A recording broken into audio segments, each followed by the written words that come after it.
Si Eugene na mabagal gumawa. Mabagal gumawa. Meron nga tayong bisitang Thailander ngayong araw at eri nga napakaganda ng kanyang ngiti at mapapa JRP malakas na nga lang siya sa kanyang flat seat na bago. Sa Wadi Cup, Nicky Bank. JRP lang malakas. Thank you, Boss Ren. Thank you po, Boss Red. Tapos, eri namang cute na batang Irene na bumili sa akin ng ginto. Napa JRP malakas na nga lang din siya. JRP lang malakas. At tapos nga, eto naman si Kuya Kurt Ibarra. Siya nga pala yung may-ari ng Homies Lifestyle. Yung mga pagawaan nga ng mga t-shirt. At eri nga, binigyan nga niya si Eugene. Siya nga pala isang graphic artist. Pwedeng-pwede ka nga magpa-personalize or customize ng mga design na t-shirt na gusto mo. At yung tela ng kanilang gamit, talaga namang napaka-cotton at napakasarap isuot. Pagkaalis nga ng mga bisita namin, ere inasikaso na nga agad ni Eugene si Pokwang para nga sana matapos na.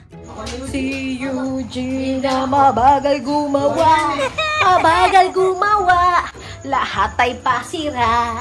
Si Eugene na lahat ng ginawa, walang ang nagtino.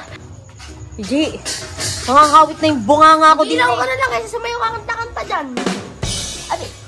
Naiinip na ako kanina pa, napakatagal. Si Pokwang nga talaga dapat yung i-vlog namin ngayon. Pero dahil nga matagal si Eugene, ere magbibigay na lang muna kami ng update kay El Verde. 2,000 years later.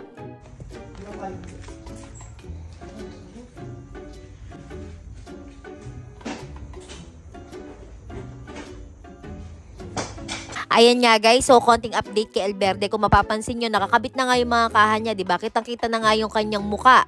Kaso nga lang meron kami naging konting problema dito dahil kahapon ay in-update kami ng ating builder na si Boss Darrell.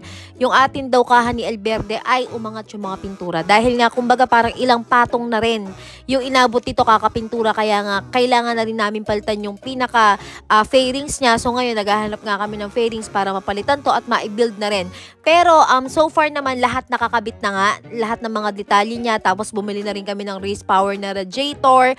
Tapos nagkaroon na rin kami dito ng mga iba't ibang klaseng mga fittings pa. Ayan. So kahapon pa natin to in-upload na vlog na to. So in-upload lang natin para nga mas maging klaro ano ba yung mga naikabit dito kay El Verde. At yan kung mapapansin nyo, lahat talaga to straight JRP simula sa taas, sa gilid, sa pababa, lahat-lahat straight JRP yan. At JRP Gaming syempre ang ating lalabanan dito. At ito pa nga pala guys, isa pa palang update kay El Verde. Lalagyan pa kasi ito ng mga tinatawag nating mga iba't ibang klase pang fittings. Kasi nga si Boss Darrell, sabi nga niya pinakamahalaga daw dito ay fittings. Kaya nga daw talaga dapat niyang busisiin mabuti yung fittings pagdating dito sa pagbibuild. Tapos nga bibili pa nga pala tayo dito ng switch. Kasi nga wala pa nga siyang switch. Ang bibili nga natin dito ay Honeywell. At ang isa pa nga dito ay bumili rin kami ng stub ni Daddy. All-ins nga yung tatak niya. Medyo mahal, pero hindi alam ni Eugene na bumili kami. So, surprise natin yun sa kanya. Hindi naman siya nanonood ng vlog, kaya hindi niya to alam.